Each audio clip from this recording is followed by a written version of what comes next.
ನಮ್ಮ ಕರ್ತನಾದ ಕ್ರಿಸ್ತೇಸುವಿನ ನಾಮದಲ್ಲಿ ನಿಮ್ಮೆಲ್ಲರಿಗೆ ಈ ಬೆಳಗಿನ ಆರಾಧನೆಯಲ್ಲಿ ನಾನು ಆಹ್ವಾನಿಸುವಂತವನಾಗಿದ್ದೇನೆ. ಕ್ರಿಸ್ತೇಸುವಿನ ಮಧುರ ನಾಮದಲ್ಲಿ ನಾನು ವಂದಿಸುತ್ತೇನೆ. ತಿರುಗಿ ನೀವೆಲ್ಲರೂ ನನ್ನ ಜೊತೆಯಲ್ಲಿ ಸೇರಿ ಈ ದಿವಸದ ಆರಾಧನೆಯಲ್ಲಿ ದೈವ ಸಂದೇಶವನ್ನು ಕೇಳುವಂತ ಕೃಪೆ ಕರ್ತನು ಕೊಟ್ಟದಕ್ಕಾಗಿ ದೇವರ ನಾಮಕ್ಕೆ ಸ್ತೋತ್ರವನ್ನು ಹೇಳುವಂತವನಾಗಿದ್ದೇನೆ.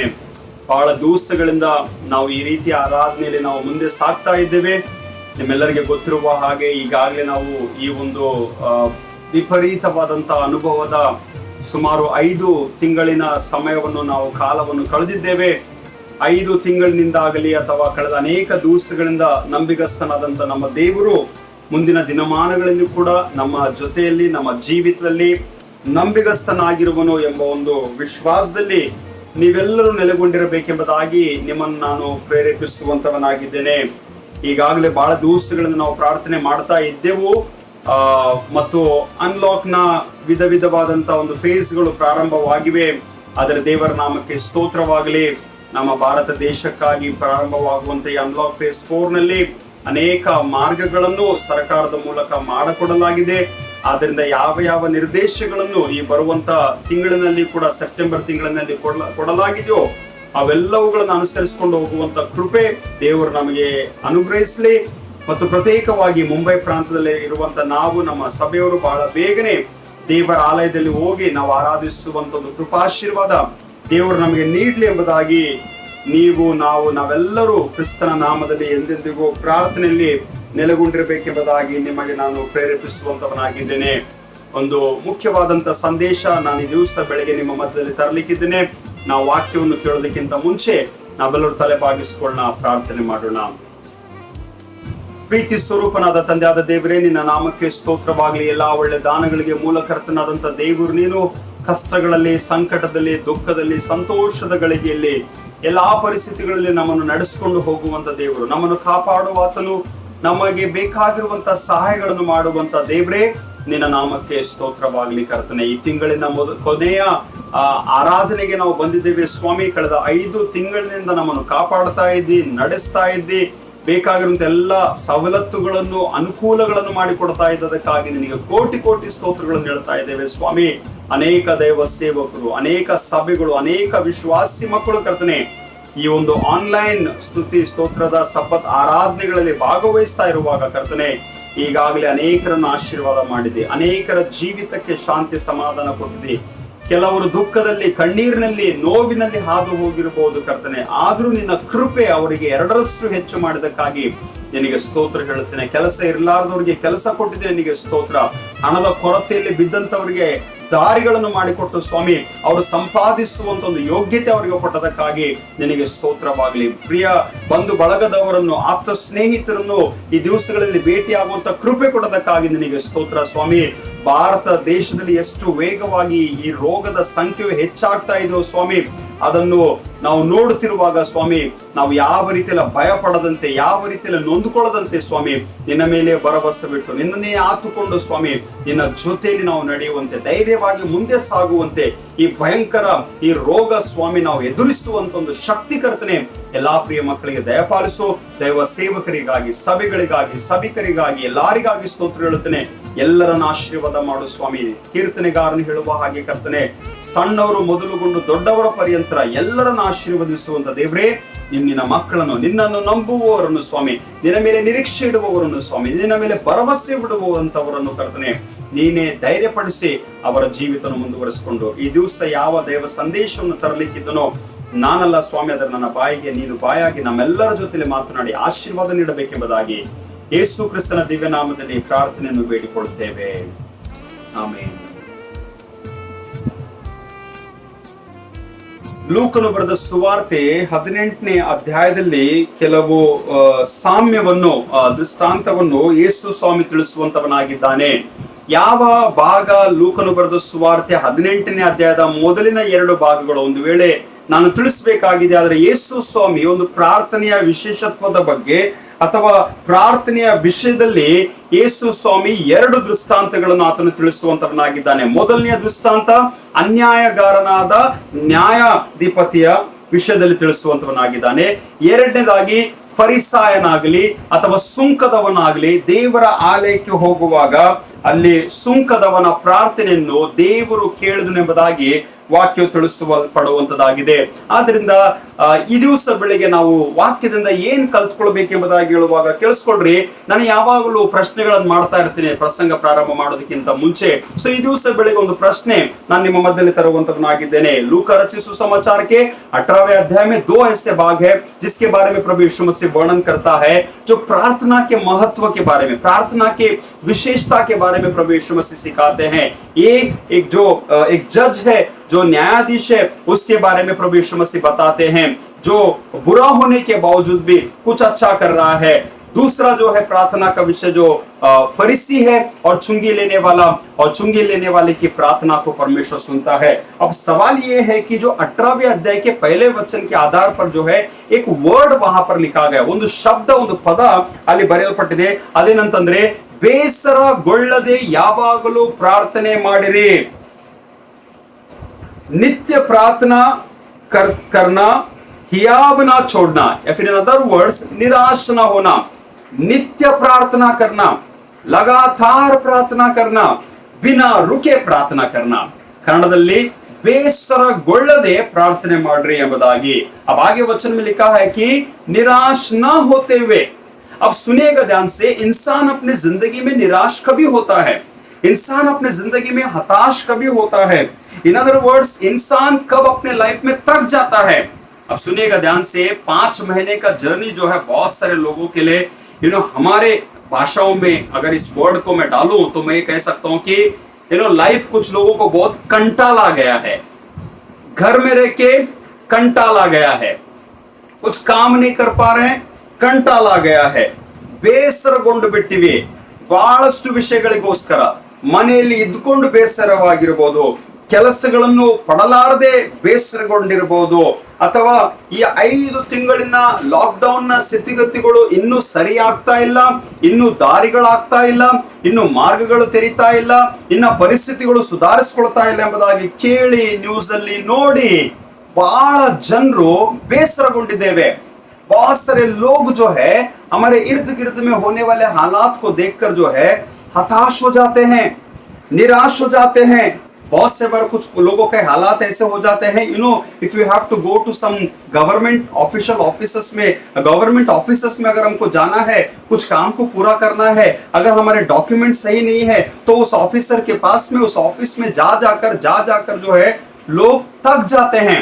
ಯಾರ್ದೋ ಒಂದು ಕೆಲಸ ಹಿಡ್ಕೊಂಡು ಬಿಡುವಾಗ ಗವರ್ಮೆಂಟ್ ಆಫೀಸಸ್ಗಳಾಗ್ಲಿ, ಪೊಲೀಸ್ ಸ್ಟೇಷನ್ಸ್ಗಳಾಗ್ಲಿ, ಕೋರ್ಟ್ ಕಚೇರಿಗಳಾಗ್ಲಿ, ಇಂತಹ ಸ್ಥಳದಲ್ಲಿ ಹೋಗುವಾಗ ಬಹಳ ಜನ ಕೆಲವು ಸಂಗತಿಗಳಿಂದ ಬೇಸರಗೊಳ್ಳುವಂತವರಾಗಿದ್ದಾರೆ.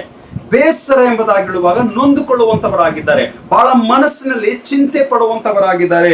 ಯಾಕಂದ್ರೆ ಅವರ ಹಿಂದೆ ಮುಂದೆ ಪರಿಸ್ಥಿತಿಗಳು ಚೆನ್ನಾಗಿರಲಾರದ ಕಾರಣ ಮನಸ್ಸಿನಲ್ಲಿ ಬಹಳ ಜನ ಬೇಸರಗೊಳ್ಳುವಂತವರಾಗಿದ್ದಾರೆ. इन अदर वर्ड्स, जब कंटाला आ जाने का विषय हो, या फिर हालात बिगड़ने के वजह से थक जाते हैं, घूम कर थक जाते हैं, बैठ कर थक जाते हैं. अब हो सकता है कि इन बीते हुए 5 महीनों से बहुत से लोग थक गए हैं, बहुत से लोग निराश हो चुके होंगे.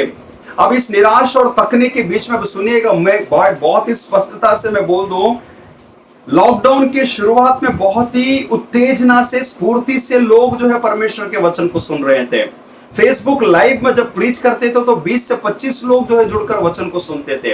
अब हालात इतने सुधर रहे हैं या फिर न सुधर रहे हैं, चल रहे हैं या फिर न चलने के हालात को देखने के बावजूद भी अब ऐसे हालात आ चुके हैं, सॉरी टू से, मैं नहीं जानता कि कितने लोग सच में ईमानदारी से, प्रामाणिकता से बैठकर कोई परमेश्वर के दास के संदेश को सुन रहे हैं, संडे वर्शिप में भाग ले रहे हैं, आराधना में भाग ले रहे हैं, प्रार्थना कर रहे हैं. ನಾನು ಇದನ್ನು ಹೇಳಲಿಕ್ಕೆ ಸಂಕೋಚ ಪಡಲ್ಲ. ಬಹುಶಃ ಕೆಲವು ಜನರು ಈ ದಿವಸ ಪ್ರಾರ್ಥನೆ ಮಾಡಿ ಬೇಸರಗೊಂಡು ಪ್ರಾರ್ಥನೆ ಮಾಡುವುದನ್ನೇ ಬಿಟ್ಟುಕೊಟ್ಟಿದ್ದಾರೆ, ದೇವರಿಗೆ ಮೊರೆ ಇಡುವುದನ್ನೇ ಬಿಟ್ಟುಕೊಟ್ಟಿದ್ದಾರೆ, ದೇವರಿಗೆ ಪ್ರಾರ್ಥಿಸುವುದನ್ನೇ ಬಿಟ್ಟುಕೊಡುವಂತ ಸ್ಥಿತಿಗೆ ಬಂದಿದ್ದಾರೆ. ಆದ್ರಿಂದ ಕೇಳಿಸ್ಕೊಡ್ರಿ, ಕರ್ತನಲ್ಲಿ ಆಶ್ರಯಿಸಿಕೊಳ್ಳುವವರು, ಕರ್ತನಲ್ಲಿ ಆತುಕೊಳ್ಳುವವರು, ಕರ್ತನಲ್ಲಿ ನಿರೀಕ್ಷಿಸುವವರು ಧನ್ಯರು. धन्य है वे लोग जो यहोवा की बाट जोते हैं, धन्य है वे जो लोग यहोवा पर इंतजार करते हैं, धन्य है वे लोग जो यहोवा पर लगातार भरोसा रखते हैं, ईमान रखते हैं, विश्वास करते हैं. अब प्रभु यीशु मसीह जो है इस 18वें अध्याय से जब शुरुआत करता है कि बिना निराश हुए नित्य लगातार हियाव ना छोड़ते प्रार्थना करते रहो, ಬೇಸರಗೊಳ್ಳದೆ ನೀವು ಪ್ರಾರ್ಥನೆ ಮಾಡ್ರಿ ಎಂಬುದಾಗಿ ಕರ್ತನು ತಿಳಿಸುವಂತವನಾಗಿದ್ದಾನೆ. ಆದ್ರಿಂದ ಕೇಳಿಸ್ಕೊಳ್ರಿ, ಎಂತ ಉದಾಹರಣೆಯನ್ನು ಯೇಸು ಸ್ವಾಮಿ ಕೊಡುತ್ತಿದ್ದಾನೆ ಎಂಬುದಾಗಿ ಹೇಳುವಾಗ, ಒಂದು ಊರಿನಲ್ಲಿ ಒಂದು ಪ್ರಾಂತದಲ್ಲಿ ಒಬ್ಬ ನ್ಯಾಯಾಧಿಪತಿ ಇದ್ದಾನೆ, ಅದೇ ಊರಿನಲ್ಲಿ ಒಬ್ಬ ವಿಧವೆಯೂ ಕೂಡ ಇದ್ದಾಳೆ ಎಂಬುದಾಗಿ ವಾಕ್ಯವು ತಿಳಿಸಲ್ಪಡುವುದಾಗಿದೆ. एक न्याय करने वाला न्यायाधीश जो है एक गांव में है और उसी गांव में जो एक विधवा स्त्री है. अब इस वचन के आधार पर सुनेगा. अब प्रभु यीशु मसीह जो है आगे बढ़ते हैं और कहते हैं कि और ये न्यायाधीश कौन है? ये ನ್ಯಾಯಾಧಿಪತಿ ಏನಾಗಿದ್ದಾನೆ? ದೇವರಿಗೆ ಭಯಪಡುವುದಿಲ್ಲ, ಮನುಷ್ಯರನ್ನು ಲಕ್ಷ್ಯಕ್ಕೆ ತಂದುಕೊಳ್ಳಲಾರದಂತ ಒಬ್ಬ ವ್ಯಕ್ತಿಯಾಗಿರುವಂತವನಾಗಿದ್ದಾನೆ.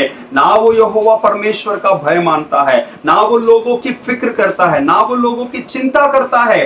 एक ऐसा व्यक्ति जो है एक अपने बड़े से आरामदायक जगह पर बैठा है, उसे कोई चीज की कमी नहीं, उसे कोई किसी चीज का डर नहीं है, उसे कोई लोगों से कुछ लेन देन नहीं है. लेकिन ऐसे व्यक्ति के पास में एक विधवा स्त्री आती है और वो कहती है कि मेरा न्याय कर, मेरा न्याय कर, ನನಗೆ ನ್ಯಾಯ ಕೊಡು, ನನಗೆ ನ್ಯಾಯ ಕೊಡು, ನನಗೆ ನ್ಯಾಯ ವಿಚಾರಣೆ ಮಾಡಿ ನನ್ನ ವಿರೋಧಿಯಿಂದ ನನ್ನನ್ನು ಬಿಡಿಸು ಎಂಬುದಾಗಿ ಆಕೆ ಬೇಡಿಕೊಳ್ಳುತ್ತಿದ್ದಳು, ಆತನಿಗೆ ತಿಳಿಸುತ್ತಿದ್ದಳು ಎಂಬುದಾಗಿ ವಾಕ್ಯವು ತಿಳಿಸಲ್ಪಡುವಂತದ್ದಾಗಿದೆ. And the more she was asking that, judge उस न्यायाधीश से लगातार बारंबार जब वो जाती थी, पूछती थी कि मेरा न्याय कर, मेरा कुछ भला कर, ये सुनकर भी इसने अनसुना किया, उसके हालात को देखकर भी अनदेखा किया. ಆತನು ಕೇಳಿ ಆತನು ಅನೇಕ ಸ್ವಲ್ಪ ಕಾಲ ಆಕೆ ಕಡೆಗೆ ಮನಸ್ಸು ಕೊಡ್ಲಿಲ್ಲ ಎಂಬುದಾಗಿ ವಾಕ್ಯವು ಅಲ್ಲಿ ತಿಳಿಸಲ್ಪಡುವಂತದ್ದಾಗಿದೆ. ಅದರ ಒಂದು ಟೈಮ್ ಬರುತ್ತೆ, एक ऐसा टाइम आता है कि ये स्त्री, ये विधवा बारंबार again and again she comes to the feet of that judge, उस न्यायाधीश के पास में आकर उससे के सामने गिड़गिड़ाती है, पुकारती है, विनती करती है. अब वचन में लिखा है कि उसको सुनकर अब ये थक जाता है.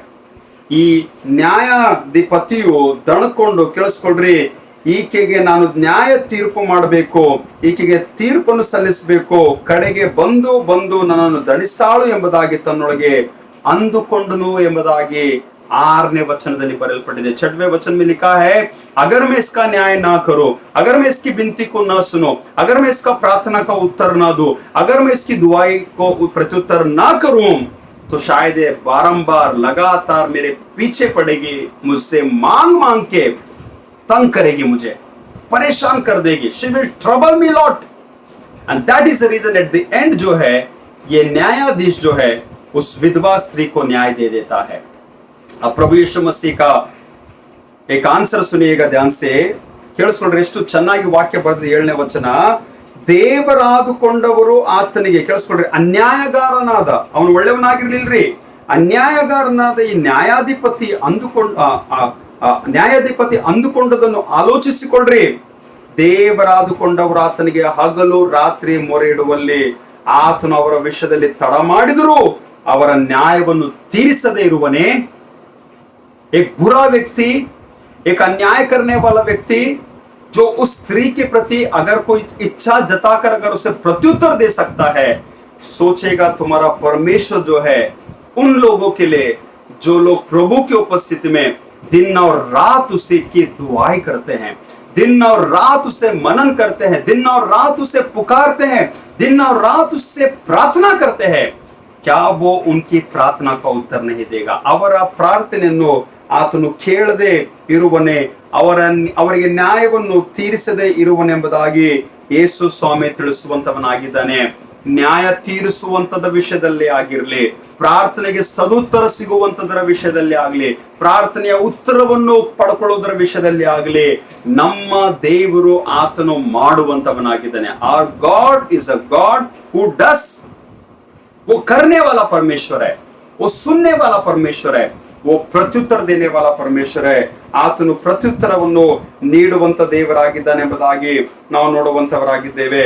ಕೇಳಿಸ್ಕೊಳ್ರಿ, ಈ ವಾಕ್ಯದ ಆಧಾರದ ಮೇಲೆ ಈ ದಿವಸ ನಾನು ತಿಳಿಸ್ಲಿಕ್ಕೆ ಇಷ್ಟಪಡುವಂತನಾಗಿದ್ದಾನೆ. What is God doing in this pandemic situation? परमेश्वर बीते हुए 5 महीनों से क्या कर रहा है? हमारे लिए तो 5 महीना हो गया। अगर मैं गिनती करूं 2019 के उन 2 महीनों को, नवंबर एंड दिसंबर, और इस साल के 8 महीने, it is almost going to be 10 month, it is going to be 10 months, ಇನ್ನು 2 ತಿಂಗಳ ಮುಕ್ತಾಯವಾಗಿದೆ. ಆದರೆ 1 ವರ್ಷದ ಕಾಲ, 1 ವರ್ಷದ ಅವಧಿ, 1 ವರ್ಷದಲ್ಲಿ ಹಾದು ಹೋಗಿರುವಂತ ಇಡೀ ಲೋಕ, ಇಡೀ ದೇಶ, ರಾಷ್ಟ್ರ, ಪಟ್ಟಣ, ಇಕನಾಮಿಕ್ ಸಿಸ್ಟಮ್ ಎಲ್ಲವೂ ಬಿದ್ದು ಹೋಗಿರುವಂತ ಸ್ಥಿತಿಗೆ ಬಂದ್ಬಿಟ್ಟಿದೆ. ಆದ್ರೆ ಇಂಥ ಸ್ಥಿತಿಯಲ್ಲಿ ಕೂಡ ನಮ್ಮ ದೇವರು, ಕೇಳಿಸ್ಕೊಳ್ರಿ, ನಮ್ಮ ದೇವರು ತೂಕಡಿಸುವುದಿಲ್ಲ, ನಿದ್ರಿಸುವುದಿಲ್ಲ. इतने बुरे हालात देश राष्ट्र में भी क्यों ना हो, ना मेरा परमेश्वर कभी सोता है ना ऊँगता है. उसकी आंखें आज भी खुली है, उसकी दृष्टि जो है उसके लोगों के ऊपर वो सदा बनाए रखता है. कितने लोग थक गए मैं नहीं जानता, कितने लोगों को इन दिनों में कंटाल आया है मैं नहीं जानता, कितने लोग, आप लोग अपने हालात से हताश हो गए मैं नहीं जानता, कितने लोगों के पास में आपकी जरूरतों की चीजें आपको नहीं मिल रहे हैं, इसलिए आप अपने आप में बहुत बुरा फील करते हो मैं नहीं जानता. लेकिन मैं एक चीज जानता हूं, मेरा परमेश्वर लोगों की प्रार्थना को सुनता है. अब वो लोगों की प्रार्थना को सुनने से पहले, सुनिएगा ध्यान से, वो कुछ परीक्षाओं को करता है. ಯಾಕೆ ಈ ಸ್ಥಿತಿಗತಿಗಳು ಜರುಗುತ್ತವೆ ಎಂಬುದಾಗಿ ಹೇಳುವಾಗ ಈ ಪ್ಯಾಸೇಜ್ ಆಧಾರದ ಮೇಲೆ 3 ಸಂಗತಿಗಳನ್ನು ಹೇಳ್ತೀನಿ. इस पैसेज के आधार पर जो है मैं 3 बातों को कहना चाहूंगा. The first thing that Lord tests our faith. ದೇವರು ನಮ್ಮ ನಂಬಿಕೆಯನ್ನು ಪರೀಕ್ಷಿಸುವಂತವನಾಗಿದ್ದಾನೆ. परमेश्वर जो है हमारे विश्वास को परखता है.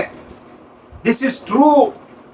ಇಂಥ ಸ್ಥಿತಿಗತಿಗಳಲ್ಲಿ ಹಾದು ಹೋಗುವಾಗ ಯಾವುದೇ ಆಗಿರ್ಬೋದ್ರಿ, ನ್ಯಾಯದ ವಿಷಯದಲ್ಲಿ ಆಗಿರ್ಬೋದು, ಕೆಲಸದ ವಿಷಯದಲ್ಲಿ ಆಗಿರ್ಬೋದು, ನಿಮ್ಮ ಜರುಗುವಂತ ಕಾರ್ಯಗಳ ವಿಷಯದಲ್ಲಿ ಆಗಿರ್ಬೋದು, ಏನೋ ಪ್ರಾರ್ಥನೆ ವಿಷಯದಲ್ಲಿ ಆಗಿರ್ಬೋದು, ಕೆಲವು ಸಂಗತಿಗಳು, ಕೆಲಸಗಳು ನೆರವೇರ್ತಾ ಇಲ್ಲ, ಪ್ರತ್ಯುತ್ತರ ಸಿಗ್ತಾ ಇಲ್ಲ, ಏನೋ ಸಕ್ಸಸ್ ಸಿಗ್ತಾ ಇಲ್ಲ.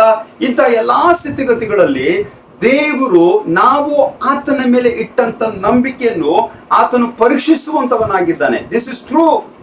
इन क्रिश्चियन लाइफ जर्नी, मसीह लोगों के विश्वास की एक यात्रा में जो है परमेश्वर कहीं ना कहीं लोगों के विश्वास को परखता है, लोगों के विश्वास को वो जांचता है, लोगों के विश्वास को वो परखना चाहता है कि हम कितनी गहराई से हम उसमें बने हैं. ನಾವೆಷ್ಟು ಆಳವಾಗಿ ಆತನಲ್ಲಿ ನೆಲೆಗೊಂಡಿದ್ದೀವಿ, ನಾವೆಷ್ಟು ಆಳವಾಗಿ ಆತನಲ್ಲಿ ಭರವಸೆ ಬಿಟ್ಟಿದ್ದೇವೆ, ನಾವೆಷ್ಟು ಆಳವಾಗಿ ಆತನನ್ನು ನಂಬಿ ಆತನನ್ನು ಎಡೆಬಿಡದೆ ಆತನ ಬಳಿಯಲ್ಲಿ ಪ್ರಾರ್ಥಿಸ್ತಾ ಇದ್ದೇವೆ. This is fact that constantly, no matter what situation we are going through, कौन से हालात से क्यों ना हम गुजरे, वो हमारी परीक्षा लेता है, हमें परखता है वो. और जब वो परखता है, वो परख कर जो है हम में से एक नया रूप, नया व्यक्तित्व को, नए विश्वास को, नई आत्मिकता को, एक नएपन को हम में से वो उभारता है करके हम लोग देखते हैं. ಬಹಳ ಸಂಗತಿಗಳಲ್ಲಿ, ಸ್ಥಳಗಳಲ್ಲಿ ವಚನ ಬರೆದಿದೆ, ಕೇಳಿಸ್ಕೊಳ್ರಿ. ಒಂದು ಉದಾಹರಣೆ ಹೇಳ್ತೀನಿ ನಾನು. ಅದೇನು ಗೊತ್ತುಂಟಾ, ಇಲ್ಲಿ ಕೂಡ ಒಂದು ಹೆಣ್ಣುಮಗಳು ಸ್ತ್ರೀ ಇದ್ದಾಳೆ.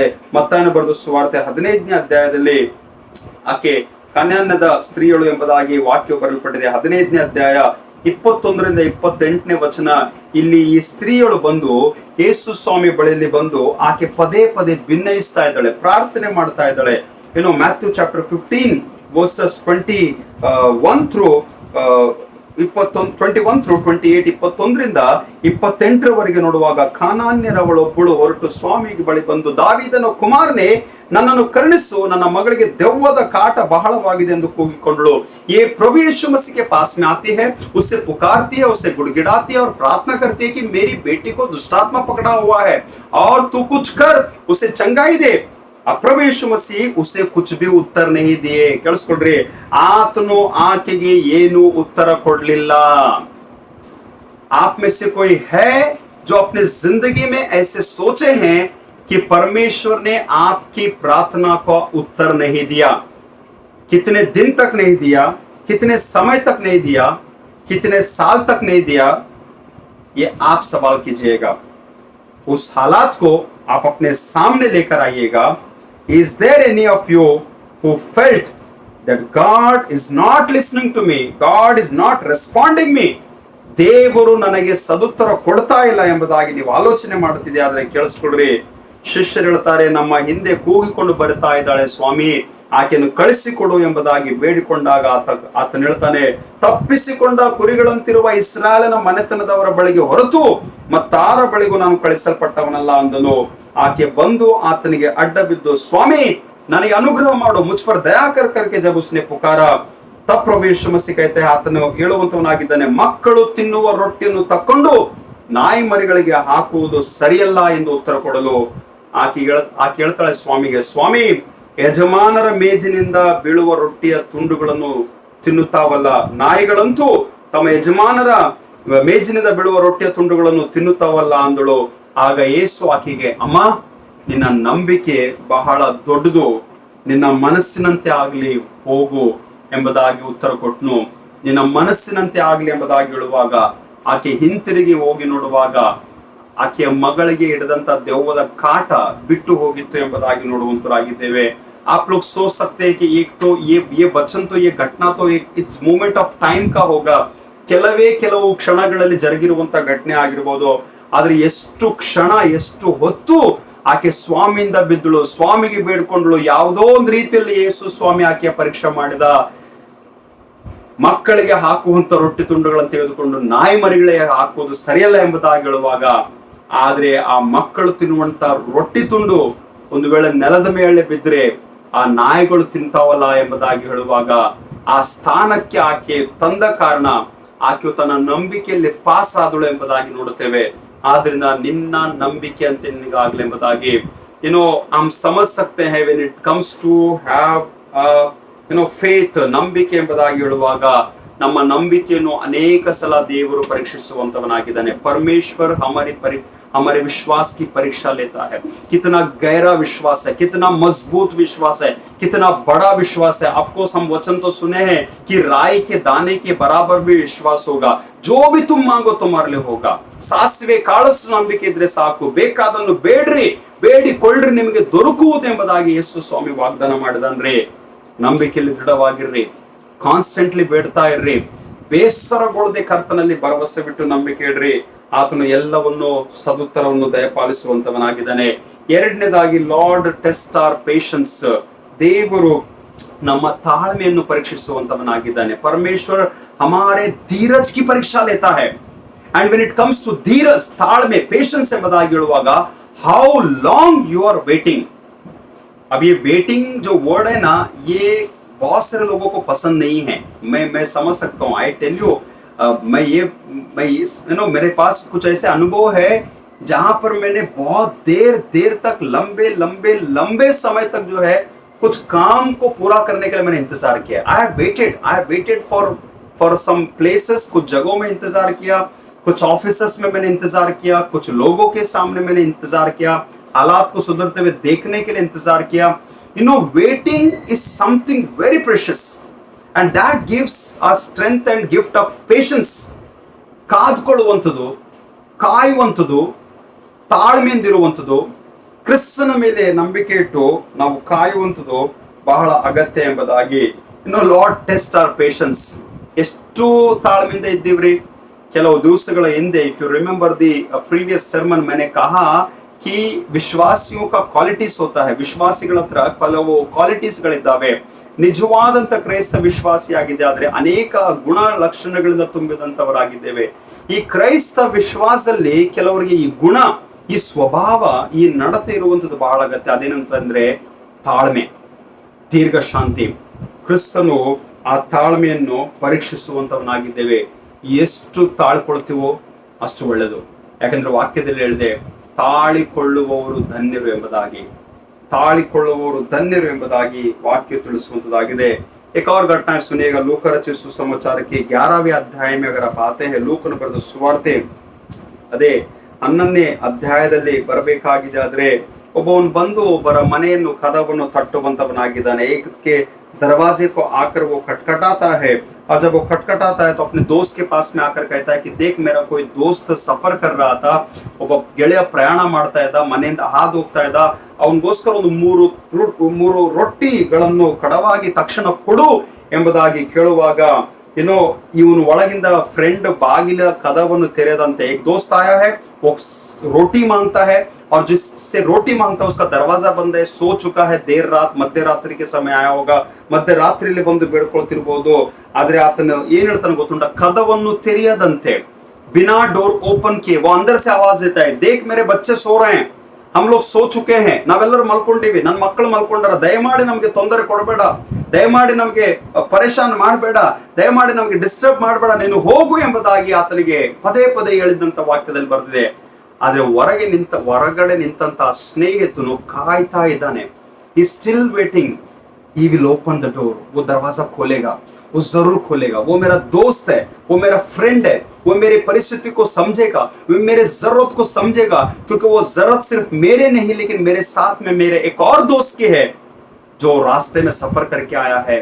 उसे मुझे भोजन देना है, उसे मुझे खाना देना है. ಕೇಳಿಸ್ಕೊಳ್ರಿ, ಎಷ್ಟು ಒಳ್ಳೆ ದೃಶ್ಯ ರೀ. ಈಗ ವಾಕ್ಯ ಏನ್ ಬರ್ತದೆ ಗೊತ್ತುಂಟ? ಅವನ ಕಾಟದ ದೆಸೆಯಿಂದ ಎದ್ದು ಬಂದು ಕೇಳಿದಷ್ಟು ಅವನಿಗೆ ಕೊಡುವೆನೆಂದು ನಿಮಗೆ ಹೇಳುತ್ತೇನೆಂಬುದಾಗಿ ಯೇಸು ಸ್ವಾಮಿ ಆತನಿಗೆ ಅವರಿಗೆ ತಿಳಿಸುವುದೆಂಬುದಾಗಿ. ಆದ್ದರಿಂದ ಬೇಡಿಕೊಳ್ಳ್ರಿ ದೊರೆಯುವುದು, ಹುಡುಕಿರಿ ನಿಮಗೆ ಸಿಕ್ಕುವುದು, ತಟ್ಟಿರಿ ನಿಮಗೆ ತೆರೆಯುವುದು. ಯಾಕಂದ್ರೆ ಬೇಡಿಕೊಳ್ಳುವ ಪ್ರತಿಯೊಬ್ಬನು ಹೊಂದುವನ್ನು, ಹುಡುಕುವವನಿಗೆ ಸಿಕ್ಕುವುದು, ತಟ್ಟುವವನಿಗೆ ತೆರೆಯುವುದು ಎಂಬುದಾಗಿ ಯೇಸು ಸ್ವಾಮಿ. Hallelujah, praise the Lord. जो मांगते हैं विश्वास से, धीरज धर के, बिना चुके, बिना रोके, नो मैटर व्हाट हैपेंस. मैं तो यही बोलूंगा यार, पूरी दुनिया उथल पुथल मचने दो, परवाह नहीं. आपका भरोसा चट्टान की तरह परमेश्वर यहोवा पर बना रहे. आपका प्रार्थना का जीवन मजबूत रहे, आपका वचन का जीवन मजबूत रहे. और जो धीरज रखना है ना, धीरज, I don't know what else I have to say, but this is one of the best quality that we can have in our Christian life. ಕಾದ್ಕೊಳ್ರಿ, ವೇಟ್ ಮಾಡ್ರಿ. ನಿಮ್ಮ ಸ್ಥಿತಿಗತಿಗಳು ಸರಿ ಆಗ್ಬೇಕಾ? ನಿಮ್ಮ ದುಃಖದ ದಿನಗಳು ಸಂತೋಷದಲ್ಲಿ ಬದಲಾಗಬೇಕಾ? ನಿಮ್ಮ ಕಣ್ಣೀರಿನ ಸ್ಥಿತಿಗತಿಗಳನ್ನು ದೇವರು ಬದಲಾಯಿಸಿ ಸಂತೋಷ ಸಮಾಧಾನದಲ್ಲಿ ತರಬೇಕಾ? ಸ್ವಲ್ಪ ಕಾದ್ಕೊಳ್ರಿ, ಸ್ವಲ್ಪ ಹೊತ್ತು ಕಾದ್ಕೊಳ್ರಿ. ಇನ್ನು ಸ್ವಲ್ಪ ಹೊತ್ತು, ಇನ್ನು ಸ್ವಲ್ಪ ಕಾಲ. ಅದು ಸ್ವಲ್ಪ ಹೊತ್ತು, ಸ್ವಲ್ಪ ಕಾಲ, 1 ತಿಂಗಳು, 1 ವರ್ಷ, 2 ವರ್ಷ ಆಗಿರ್ಬೋದು. But those who weight upon God, जो यहोवा परमेश्वर के ऊपर धीरज रखते हैं, वो मजबूत है, वो स्ट्रांग है, ಅವರು ಬಲವಾಗಿ ಇರುವಂತವರಾಗಿದ್ದಾರೆ ಎಂಬುದಾಗಿ ನಮಗೆ ಕರ್ತನು ತಿಳಿಸುವಂತವನಾಗಿದ್ದಾನೆ. ಆದ್ದರಿಂದ ಯಾವಾಗ ಆತನು ನಮ್ಮ, ಕೇಳಿಸ್ಕೊಡ್ರಿ, ಯಾವಾಗ ನಮ್ಮ ನಂಬಿಕೆಯನ್ನು ಪರೀಕ್ಷಿಸುತ್ತಾನೋ, ಯಾವಾಗ ಆತನು ನಮ್ಮ ತಾಳ್ಮೆಯನ್ನು ಪರೀಕ್ಷಿಸುತ್ತಾನೋ, जब हमारे विश्वास की परीक्षा लेता है, जब हमारे धीरज की परीक्षा लेता है, उन सारी परीक्षाओं के साथ में वो तीसरा बात है कि वो यकीनन हमें उत्तर देता है. Lord definitely answers our prayers. ಆತನು ನಮ್ಮ ಪ್ರಾರ್ಥನೆಗಳಿಗೆ ಸದುತ್ತರವನ್ನು ಕೊಡುವಂತವನಾಗಿದ್ದಾನೆ. ಯಾಕೆ ಗೊತ್ತುಂಟಾ? ನಿಮ್ಮ ಶಕ್ತಿಗೆ ಮೀರಿ ಆತನು ನಿಮಗೆ ಶೋಧನೆಗಳನ್ನು ಬರಗೊಡಿಸದಿರುವಂತವನಾಗಿದ್ದಾನೆ. ಕೇಳಿಸ್ಕೊಳ್ರಿ, 1 ಕೊರಿಂಥದವರಿಗೆ ಬರೆದ ಪತ್ರಿಕೆ 10ನೇ ಅಧ್ಯಾಯದ 13ನೇ ವಚನ, 1 Corinthians chapter 10 verse 13, it says, ದೇವರು ನಂಬಿಗಸ್ತನು, ನಿಮ್ಮ ಶಕ್ತಿಯನ್ನು ಮೀರುವ ಶೋಧನೆಯನ್ನು ನಿಮಗೆ ಬರಗೊಡಿಸದೆ ನೀವು ಅದನ್ನು ಸಹಿಸುವುದಕ್ಕೆ ಶಕ್ತರಾಗುವಂತೆ ಶೋಧನೆಯಾಗುತ್ತಲೇ ತಪ್ಪಿಸಿಕೊಳ್ಳುವ ಮಾರ್ಗವನ್ನು ಸಿದ್ಧ ಮಾಡುವನು. तुम्हारे सहन के बार परमेश्वर तुम्हारी परीक्षा नहीं लेगा. जितना तुम्हारा विश्वास है, जितनी तुम्हारी आत्मिकता है, मुझे सुनिएगा ध्यान से. कुछ लोग हैं जो आज भी कह रहे हैं कि मैं बहुत सह लिया हूं, मैं ये मेरे सहन के बाहर है, पानी मेरे गर्दन तक, मेरे गले तक उतर रहा है, मैं डूबने के हालात में हो. मैं आपको कहता हूं, उस घड़ी के हालात में भी परमेश्वर तुझे बाहर निकालेगा, चंगाई देगा, स्वस्थ करेगा, सामर्थ्य देगा, बल देगा, आशीष देगा. ದೇವರು ನಿನ್ನ ಎಲ್ಲಾ ಸ್ಥಿತಿಗತಿಗಳಿಂದ ಆತನು ನಿಮಗೆ ಮಾರ್ಗವನ್ನು ಸಿದ್ಧ ಮಾಡಿ ಹೊರತರುವಂತವನಾಗಿದ್ದಾನೆ. Always remember, God delays. परमेश्वर देर करता है, लेकिन जब वो देर करता है इसका मतलब ये नहीं है कि वो प्रत्युत्तर नहीं देता है. ಆತನು ಸಮಯ ತೆಗೆದುಕೊಳ್ತಿರ್ಬೋದು. ಆ ಸಮಯ ಬಹಳ ದೊಡ್ಡ ಸಮಯ ಆಗಿರ್ಬೋದು, ಕೆಲವರಿಗೆ ಬಹಳ ವರ್ಷದ ಸಮಯ ಆಗಿದ್ರೆ, ಕೆಲವರು 10 ವರ್ಷದಿಂದ ಪ್ರಾರ್ಥನೆ ಮಾಡ್ತಾ ಇದ್ರು, ಉತ್ತರ ಬರ್ತಾ ಇಲ್ಲ. This is true. I have seen in my life. कुछ लोग जो है अपनी जिंदगी में कुछ चीज के लिए 10 साल से प्रार्थना कर रहे हैं, उनको उत्तर नहीं मिल रहा है. But I would say still wait upon God, because as you wait, at the end the result is the victory belongs to Jesus. He answers. ಆತನು ಪ್ರತ್ಯುತ್ತರವನ್ನು ಕೊಡುವಂತವನಾಗಿದ್ದಾನೆ. Keep trusting, keep believing, लगातार उस पर विश्वास करो, लगातार उसमें बने रहो, लगातार उसके संग संग चलते रहो. बाइबल में तो ऐसे बहुत सारे लोग हैं जो उसके दर पे आते थे, प्रार्थना करते थे, चले जाते थे, प्रार्थना का उत्तर नहीं मिलता था, चाहे उनके सेहत के लिए क्यों ना हो, चाहे उनकी बीमारियों के लिए क्यों ना हो, चाहे साल भर से यहाँ वहां भटक कर दुनियादारी में घूमते हुए, ट्रीटमेंट करते हुए बहुत यहाँ वहां से बहुत कुछ कर लिया, लेकिन एक टाइम आता है जब वो यीशु के पास में आते हैं, उसके चरणों में गिरते हैं ना, जो पूरी दुनिया ने उनके लिए नहीं किया वो यीशु उनके लिए करके दिखाता है। Hallelujah, that is a power of our Lord Jesus Christ. No matter how much time is going in our life, ಎಷ್ಟು ಸಮಯ ಕಾಲ ನಮ್ಮ ಜೀವಿತದಲ್ಲಿ ಹಾದು ಹೋಗ್ತಾ ಇದೆ ಗೊತ್ತಿಲ್ಲ.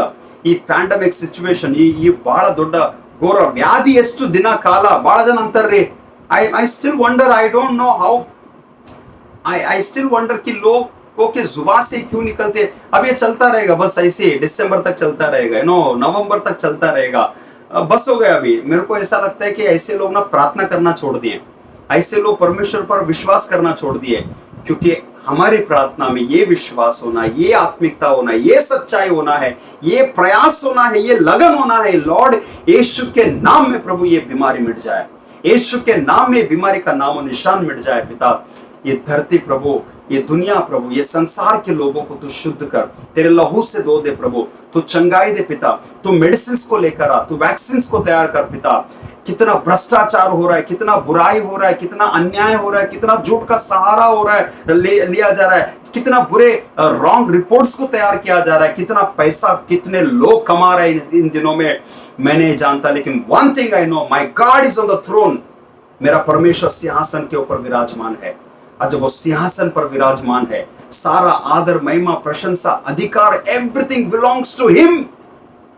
मैंने कहा ना, पूरी दुनिया उथल पुथल मचने दो परवाने, मैं तो कहूं पूरी दुनिया डूबने दो भी परवाने, इस जगत का अंत भी होने दो परवाने, लेकिन तेरा और मेरा विश्वास बहुत मायने रखता है, तेरा और मेरी आत्मिकता बहुत मायने रखता है, तेरा और मेरा उद्धार का जीवन बहुत मायने रखता है, क्योंकि यही है, ये सारे चीज जो है हमें अनंत काल के जीवन के उस घर पे, उस मंजिल तक जो है हमें लेकर जाएगी.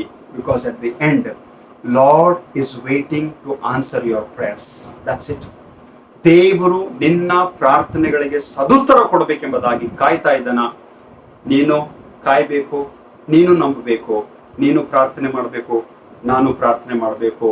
ಒಬ್ಬ ವಿಧವೆಯು ಆ ನ್ಯಾಯಾಧಿಪತಿ ಬಳಿ ಹೋಗಿ ಪದೇ ಪದೇ ಯಾವ ರೀತಿಯಲ್ಲಿ ಅದನ್ನ ಮುಂದೆ ಬೇಡಿ ಪ್ರಾರ್ಥನೆ ಮಾಡಿದಳು, ಅದೇ ರೀತಿಯಲ್ಲಿ ಬೇಡ್ರಿ, ಇನ್ನೂ ಬೇಡ್ರಿ, ಇನ್ನೂ ಪ್ರಾರ್ಥನೆ ಮಾಡ್ರಿ, ಇನ್ನೂ ಉಪವಾಸ ಮಾಡ್ಕೊಳ್ರಿ, ಇನ್ನೂ ವಾಕ್ಯಗಳನ್ನು ಓದ್ರಿ, ಇನ್ನೂ ಪ್ರಾರ್ಥನೆಯಲ್ಲಿ ಬೀಳ್ರಿ, ಇನ್ನೂ ಅನೇಕ ದೈವ ಸೇವಕರ ಪ್ರಸಂಗಗಳನ್ನು ಕೇಳ್ರಿ, ದೇವರ ಮೇಲೆ ನಂಬಿಕೆ ಇಡ್ರಿ. ಆತನೆಲ್ಲವನ್ನು ಸರಿಪಡಿಸುವಂತನಾಗಿದ್ದಾನೆ. ಆತ ನಾಮಕ್ಕೆ ಸ್ತೋತ್ರವಾಗ್ಲಿ. ಆ ತಂದೆಯಾದ ದೇವರು ನಮಗೆ ಬೇಕಾದಂತ ಎಲ್ಲ ಆಶೀರ್ವಾದಗಳನ್ನು ದಯಪಾಲಿಸಿ, ಪ್ರಾರ್ಥನೆಯಲ್ಲಿ ಬಲ ಉಂಟ್ರಿ, ಪ್ರಾರ್ಥನೆಯಲ್ಲಿ ಶಕ್ತಿ ಉಂಟು. ಯಾಕಂದ್ರೆ ಪ್ರಾರ್ಥನೆ, ನಂಬಿಕೆಯಿಂದ ಮಾಡಿರುವಂತ ಪ್ರಾರ್ಥನೆಗಳಿಗೆ ದೇವರ ಸದುತ್ತರನು ದಯಪಾಲಿಸುವಂತನಾಗಿದ್ದೇನೆ. ಈ ಒಂದು ವಾಕ್ಯಗಳ ಮೂಲಕ ಕರ್ತ ನಿಮ್ಮನ್ನು ಆಶೀರ್ವಾದ ಮಾಡಿದ್ದಾನೆಂಬುದಾಗಿ ನಾನು ನಂಬಿ ದೇವರಿಗೆ ಸ್ತೋತ್ರ ಸಲ್ಲಿಸುವಂತನಾಗಿದ್ದೇನೆ. ದೇವರ ನಾಮಕ್ಕೆ ಸ್ತೋತ್ರವಾಗಲಿ. This is the time that as we listen to this song, इस गीत को हम लोग सुनेंगे, और इस गीत को सुनते समय में जो आज का जो देन, जो भेंट है, हम प्रभु के लिए हम समर्पण करेंगे. ಈ ದಿವಸದ ಕಾಣಿಕೆಯನ್ನು ನಾವು ಕರ್ತನಿಗೆ ಸಮರ್ಪಿಸೋಣ. ಯಥಾರ್ಥವಾದ ಮನಸ್ಸಿನಿಂದ ನಾವು ಕರ್ತನಿಗೆ ಕಾಣಿಕೆಯನ್ನು ಸಮರ್ಪಿಸೋಣ. ಕಾಣಿಕೆ ಡಬ್ಬಿಗಳಲ್ಲಿ, ಕವರ್ಸ್ಗಳಲ್ಲಿ ನಾವು ಹಾಕುವುದರ ಮೂಲಕ ತಂದೆಯಾದ ದೇವರಿಗೆ ಕಾಣಿಕೆಯನ್ನು ಸಮರ್ಪಿಸೋಣ. ಸಭೆಯವರಿಗೆ ನಾನು ಪ್ರೇರೇಪಿಸ್ತಾ ಇದ್ದೇನೆ, ದಯಮಾಡಿ ನೀವು ನಿಮ್ಮ ನಿಮ್ಮ ತಿಂಗಳಿನ ಕಾಣಿಕೆಯನ್ನು ಸಭಾ ಹಿರಿಯರಿಗೆ, ಸಭೆಯವರಿಗೆ ಮುಟ್ಟಿಸಬೇಕೆಂಬುದಾಗಿ ನಾನು ಪ್ರೇರೇಪಿಸುವಂತನಾಗಿದ್ದಾನೆ. ಮನೆಗಳಿಂದ ಡಬ್ಬಿಗಳನ್ನು ಕಲೆಕ್ಟ್ ಮಾಡಬೇಕೆಂಬುದಾಗಿ ವಿಚಾರ ಉಂಟು. ಆದ್ರೆ ಬರುವಂತ ತಿಂಗಳ ದೇವರ ಚಿತ್ತವಿದ್ದಿದ್ದಾದ್ರೆ ನಾವು ಅದರ ನಿರ್ಣಯವನ್ನು ಮಾಡಿಕೊಂಡು ನಿಮ್ಗೆ ತಿಳಿಸ್ತೀವಿ. ಆದ್ರೆ ನೀವೆಲ್ಲರೂ ಸಿದ್ಧರಾಗಿರ್ರಿ. ಬಿಕಾಸ್ ಯಾವುದು ದೇವರಿಗೆ ಸಂಬಂಧಪಟ್ಟಿದೆಯೋ ಅದು ದೇವರಿಗೆ ಮುಟ್ಟಿಸುವಂಥದ್ದು ನಿನ್ನ ಮತ್ತು ನಮ್ಮ ಎಲ್ಲರ ಕರ್ತವ್ಯವಾಗಿದೆ. ಅದನ್ನು ಪರಿಪಾಲಿಸುವಂತ ಒಂದು ಶಕ್ತಿ ದೇವರು ನಮಗೆ ದಯಪಾಲಿಸಲಿ. ದಯಮಾಡಿ ಕೆಲವು ಜನರು ಗುಣಗುಟ್ಟುವಂತ ಸ್ಥಿತಿಯಲ್ಲಿದ್ರಿ, ಬಾಯಿ ಮುಚ್ಕೊಳ್ರಿ, ಗುಣಗುಟ್ಟಬೇಡ್ರಿ. ಯಾಕಂದ್ರೆ ನೀವು ಎಷ್ಟು ಗುಣಗುಟ್ಟುತ್ತಿರೋ ಅಷ್ಟು ದೇವರ ಕೋಪಕ್ಕೆ ಗುರಿ ಆಗುವಂತವರಾಗಿದ್ದೀರಿ. ದೇವರು ನಿಮ್ಮ ಯೋಗ್ಯತೆಯಲ್ಲಿ ನಿಮಗೆ ಏನು ಕೊಟ್ಟಿದ್ದಾನೋ ಅದನ್ನು ಸಲ್ಲಿಸ್ರಿ, ಅದನ್ನು ಮಾಡ್ರಿ. ಯಾಕಂದ್ರೆ ಯಥಾರ್ಥವಾದ ಮನಸ್ಸಿನಿಂದ ಮಾಡುವುದರ ಮೂಲಕ, ಕೊಡುವುದರ ಮೂಲಕ ಕರ್ತನ ನಾಮಕ್ಕೆ ಮಹಿಮೆ ಉಂಟಾಗುವುದಾಗಿದೆ. ಹಾಡನ್ನು ಕೇಳೋಣ.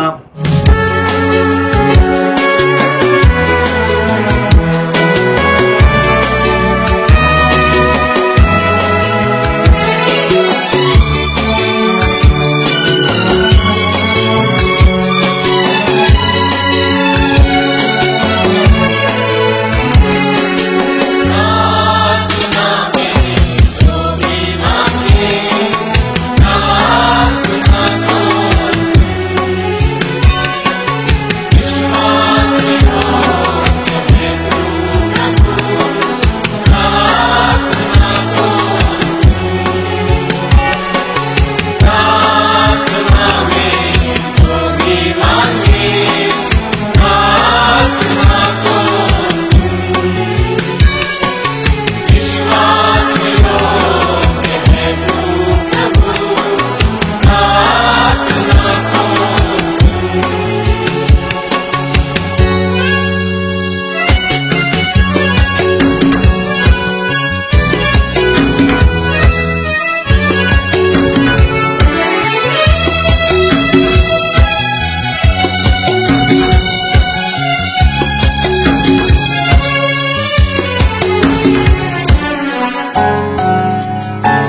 ढूंढो तो तुम पाओगे,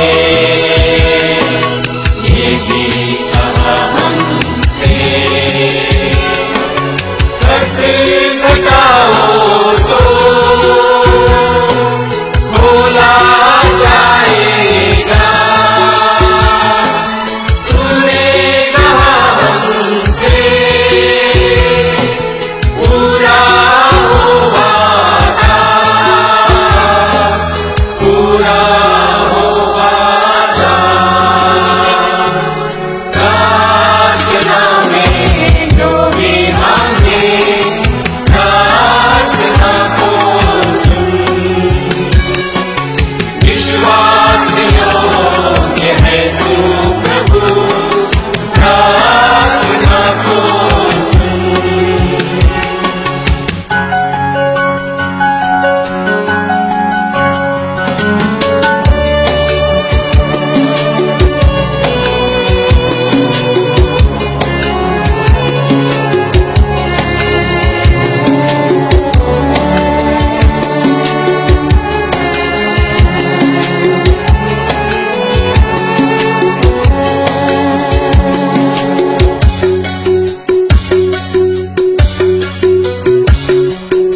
एलिया की प्रार्थना सुनिए, हमारी प्रार्थना को सुन।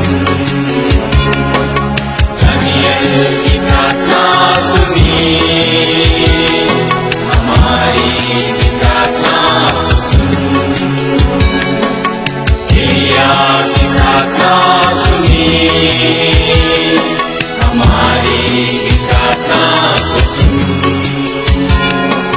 दानियल की प्रार्थना सुनिए, हमारी प्रार्थना को सुन।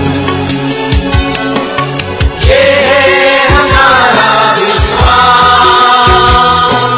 प्रार्थना सुनेगा सदा, आज कल युगानुयुग एक सा रहता, एक सा रहता। प्रार्थना में जो भी मांगे, प्रार्थना को सुन, विश्वास योग्य है तू प्रभु, प्रार्थना को सुन। ಪ್ರಾರ್ಥನೆ ಮಾಡಿಕೊಳ್ಳೋಣ. ಪ್ರೀತಿ ಸ್ವರೂಪನಾದ ತಂದೆಯಾದ ದೇವರೇ, ಈ ಒಂದು ಶುಭ ದಿನ ಸ್ವಾಮಿ ನಿನ್ನ ಸನ್ನಿಧಿಯಲ್ಲಿ ಬಂದು ನಾವು ಆರಾಧನೆ ಮಾಡುವಂತ ಕೃಪೆ ಕೊಡೋದಕ್ಕಾಗಿ ಯಥಾರ್ಥವಾದ ಮನಸ್ಸಿನಿಂದ ಸ್ವಾಮಿ ನಾವು ನಿನ್ನ ಸನ್ನಿಧಿಯಲ್ಲಿ ಕಾಣಿಕೆಯನ್ನು ತಂದಿದ್ದೇವೆ. ಇದನ್ನು ನೀನು ಸ್ವೀಕಾರ ಮಾಡಬೇಕು. ಇದು ನಿನ್ನ ಮಹಿಮೆಯಲ್ಲಿ, ನಿನ್ನ ಸೇವೆಯಲ್ಲಿ ಇದನ್ನು ಉಪಯೋಗಿಸಿಕೊಳ್ಬೇಕೆಂಬುದಾಗಿ ನಮ್ಮ ಪ್ರಾರ್ಥನೆ. ಕರುಣಿಸು, ಸಹಾಯ ಮಾಡು, ಆಶೀರ್ವಾದ ಮಾಡು ಸ್ವಾಮಿ. ಘನ ಮಾನ ಮಹಿಮೆ ನಿನಗಾಗಲಿ ಸ್ವಾಮಿ. ವಾಕ್ಯವನ್ನು ಕೇಳಿರುವಂತ ಎಲ್ಲರಿಗಾಗಿ ಸ್ತೋತ್ರ ಹೇಳುತ್ತಾ ಸ್ವಾಮಿ, ನಮ್ಮ ಬರುವಂತ ಈ ತಿಂಗಳು ವಿಶೇಷವಾಗಿರಲಿ, ಆಶೀರ್ವಾದದಾಯಕವಾಗಿರಲಿ, ಕೇವಲ ನಮ್ಮ ಮಹಿಮೆಗೋಸ್ಕರ ಯೇಸು ಕ್ರಿಸ್ತನ ಪರಿಶುದ್ಧ ನಾಮದಲ್ಲಿ ಪ್ರಾರ್ಥನೆಗಳನ್ನು ಬೇಡಿಕೊಂಡಿದ್ದೇವೆ. ಆಮೆನ್. ಈ ದಿವ್ಯವಾದ ಪ್ರೀತಿಗೆ ನಾ ಬದಲೇನು ಕೊಡುವೆ, ಸಂಪತ್ತು ಪ್ರಾಣ ಯಾವತ್ತೋ ಕೋಟಾಗ್ಯೋ ಏನು ಸಾಲದು. ಆಮೆನ್. ವಿಶ್ವಾಸದಿಂದ ಕರ್ತನ ಆಶೀರ್ವಾದ ಹೊಂದಿಕೊಳ್ಳೋಣ. ನಮ್ಮ ಕರ್ತನಾದ ಯೇಸು ಕ್ರಿಸ್ತನ ಕೃಪೆಯು, ತಂದೆಯಾದ ದೇವರ ಪ್ರೀತಿಯು, ಪರಿಶುದ್ಧಾತ್ಮನ ಅನ್ಯೋನ್ಯತೆಯ ಸಹವಾಸವು ನಿಮ್ಮೆಲ್ಲರ ಸಂಗಡ ಇಂದಿಗೂ ಏನೆಂದಿಗೂ ಸದಾ ಕಾಲ ನೆಲೆಗೊಂಡಿದೆ.